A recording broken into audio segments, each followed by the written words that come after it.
ರಾಮ ರಾಮ ಗುಣ ಸೇಮ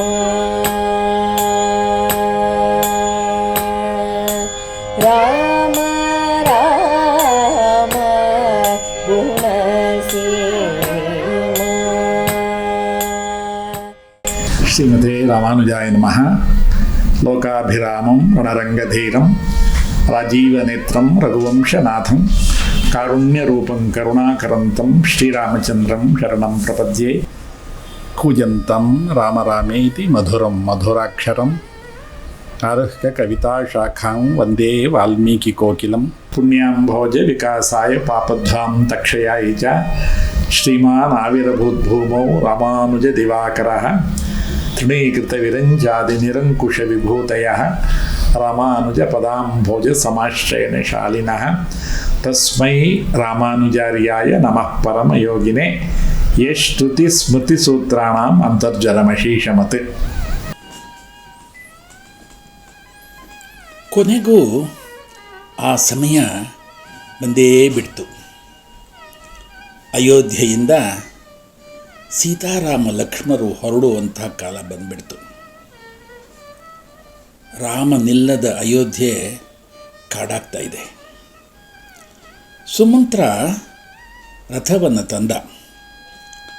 ಆ ರಥದಲ್ಲಿ ಸೀತಾರಾಮ ಲಕ್ಷ್ಮಣರು ಕುಳಿತರು. ಅಯೋಧ್ಯೆಯೇ ಶೋಕ ಪಡ್ತಾ ಇದೆ. ಯಾರ ಮುಖದಲ್ಲೂ ಕಳೆ ಇಲ್ಲ. ಎಲ್ಲರೂ ತಮ್ಮ ತಮ್ಮ ಕೆಲಸಗಳನ್ನೆಲ್ಲ ಬಿಟ್ಬಿಟ್ರು. ಬಹಳ ಕಾಲದಿಂದ ಮಕ್ಕಳಾಯಿತು, ಅವನಿನ್ನೇನು ರಾಜ್ಯಭಾರ ಮಾಡ್ತಾನೆ ಅನ್ನುವಾಗ ರಾಮ ಅಯೋಧ್ಯೆಯನ್ನು ಬಿಡ್ತಾ ಇದ್ದಾನೆ. ಆಬಾಲ ವೃದ್ಧರಾಗಿ ಕಣ್ಣೀರು ಸುರಿಸ್ತಾ ಇದ್ದಾರೆ. ಈ ಸನ್ನಿವೇಶವನ್ನು ನೆನೆಸ್ಕೊಂಡು ರಾಜಮಾತೆ ಕೌಸಲ್ಯೆ ಅಳ್ತಾ ಇದ್ದಾಳೆ. ಎಲ್ಲರೂ ಅವನ ಹಿಂದೆ ಬರ್ತಾ ಇದ್ದಾರೆ, ರಾಮನ ಹಿಂದೆ ಬರ್ತಾ ಇದ್ದಾರೆ. ರಾಮ ಹೇಳ್ತಾನೆ, ಬೇಡ, ನೀವೆಲ್ಲ ಇಲ್ಲೇ ಇರಿ, ಭರತ ರಾಜ್ಯಭಾರ ಮಾಡ್ತಾನೆ, ನೀವು ಅವನಲ್ಲಿ ಕ್ಷೇಮವಾಗಿರಿ ಅಂತ ಹೇಳ್ತಾನೆ. ಯಾರೂ ಕೇಳಿಸ್ಕೊಳ್ಳೋದಿಲ್ಲ. ಎಲ್ಲ ರಾಮನ ರಥದ ಹಿಂದೆ ಓಡೋಡಿ ಹೋಗ್ತಾ ಇದ್ದಾರೆ. ಅರಮನೆಯಲ್ಲಿದ್ದಂಥ ದಶರಥ ಹಾಗೂ ಹೀಗೆ ಮಾಡಿ ತಗೊಳ್ಕೊಂಡು ಹೊರಗೆ ಬರ್ತಾನೆ. ಹೊರಗೆ ಬಂದು ದೂರದಿಂದ ನೋಡ್ತಾನೆ. ರಥ ದೂರ ಸಾಗ್ತಾ ಇದೆ. ಸುಮಂತ್ರ, ರಥವನ್ನು ನಿಲ್ಲಿಸು, ನಾನು ಮತ್ತೊಮ್ಮೆ ಅಭಿರಾಮ ರಾಮನನ್ನು ನೋಡಬೇಕು, ಅವನ ಸೌಂದರ್ಯವನ್ನು ನೋಡಬೇಕು, ನಾನು ಮತ್ತೆ ಆ ರಾಮನನ್ನು ನೋಡೋಕ್ಕಾಗೋದಿಲ್ಲ, ನಿಲ್ಲಿಸು ಅಂತ ಹೇಳ್ತಾ ಇದ್ದಾನೆ. ಸುಮಂತ್ರ ಸ್ವಲ್ಪ ರಥವನ್ನು ನಿಧಾನ ಮಾಡ್ದ. ರಾಮ ಹೇಳ್ದ, ಬೇಡ, ರಥ ಹೋಗಲಿ, ನಾವಿಲ್ಲೇ ಇದ್ದಷ್ಟು ಇನ್ನಷ್ಟು ಜನ ಶೋಕಕ್ಕೊಳಗಾಗ್ತಾರೆ, ಬೇಡ, ಆದಷ್ಟು ಬೇಗ ನಾವು ಅರಣ್ಯವನ್ನು ತಲುಪೋಣ ಅಂತ ಹೇಳ್ತಾನೆ. ಸುಮಂತ್ರ ರಥವನ್ನು ಓಡಿಸ್ಕೊಂಡು ಮುಂದೆ ಸಾಗ್ತಾನೆ. ಹೋಗ್ತಾ ಇದ್ದಾಗ ಸಾಯಂಕಾಲ ಆಗುತ್ತೆ. ಸೂರ್ಯಾಸ್ತಮಾನದ ಸಮಯ. ಸೀತಾರಾಮ ಲಕ್ಷ್ಮಣರು ಅಯೋಧ್ಯೆಯನ್ನು ಬಿಟ್ಟು ಸರಿಯೂ ನದಿ ತೀರದಲ್ಲಿ ತಂಗ್ತಾ ಇದ್ದಾರೆ. ಅದು ಅವರ ಮೊದಲನೆಯ ರಾತ್ರಿ. ಹಂಸತೂಲಿಕಾ ತಲ್ಪದಲ್ಲಿ ಮಲಗಬೇಕಾದಂತಹ ರಾಮಚಂದ್ರ, ಸೀತಾಮಾತೆ, ಪಟ್ಟಾಭಿಷಿಕ್ತನಾಗಿ ಸಕಲ ಸಂಭ್ರಮದಿಂದ ಇರಬೇಕಾದಂಥ ರಾಮ ಕಾಡಿಗೆ ಹೊರಟಿದ್ದಾನೆ. ರಾತ್ರಿ ತರಗೆಲೆ ಮೇಲೆ ಮಲಗಬೇಕಾಗತ್ತೆ. ಎಂತಹ ಸನ್ನಿವೇಶ ನೋಡಿ ಇದು. ಈ ರಾಮನನ್ನು ಅನುಸರಿಸಿ ಬಂದಂಥ ಪುರಜನರೆಲ್ಲ ಅಲ್ಲೇ ನಿಂತು ಬಿಡ್ತಾರೆ. ರಾಮನಿಗೆ ಏನು ಮಾಡಬೇಕು ತೋಚ್ತಾ ಇಲ್ಲ. ಎಲ್ಲರೂ ಆ ಸರಿಯೂ ನದಿ ತೀರದಲ್ಲೇ ಎಲ್ಲರೂ ಮಲಗಿಬಿಡ್ತಾರೆ. ಮಧ್ಯರಾತ್ರಿ ಆಗುತ್ತೆ. ರಾಮ ಎದ್ದು ಸುಮಂತ್ರನನ್ನು ಕರೀತಾನೆ. ಸುಮಂತ್ರ, ರಥವನ್ನು ಸಿದ್ಧಪಡಿಸ್ಕೊ, ನಾವು ಸ್ವಲ್ಪ ಮುಂದಕ್ಕೆ ಹೋಗೋಣ ಅಂತ. ಕಾರಣ ಅಂದರೆ ಈ ಅಯೋಧ್ಯಾಪುರವಾಸಿಗಳಿಂದ ಹೇಗಾದರೂ ತಪ್ಪಿಸ್ಕೊಳ್ಬೇಕಾಗಿತ್ತು ಸೀತಾರಾಮ ಲಕ್ಷ್ಮಣರು.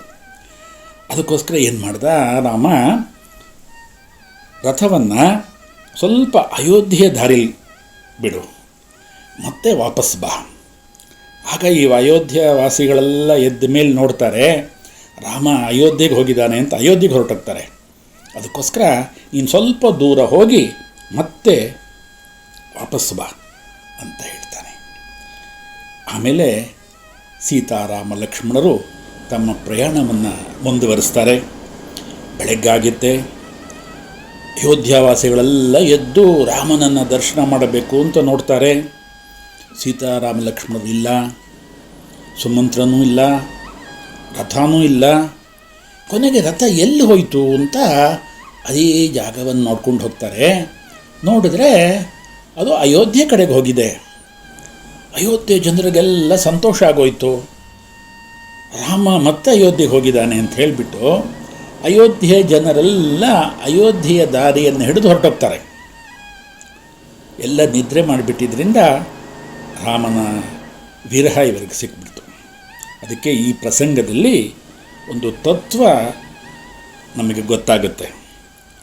ಇಲ್ಲಿ ನಿದ್ರೆ ಅನ್ನುವಂಥದ್ದು ಅಜ್ಞಾನ, ಮಾಯೆ. ಇದು ಈ ಮಾಯೆಗೆ, ಅಜ್ಞಾನಕ್ಕೆ ಯಾರು ಒಳಗಾಗ್ತಾರೆ ಅವರಿಗೆ ಪರತತ್ವದ ಲಾಭ ದುರ್ಲಭ ಆಗಿಬಿಡುತ್ತೆ.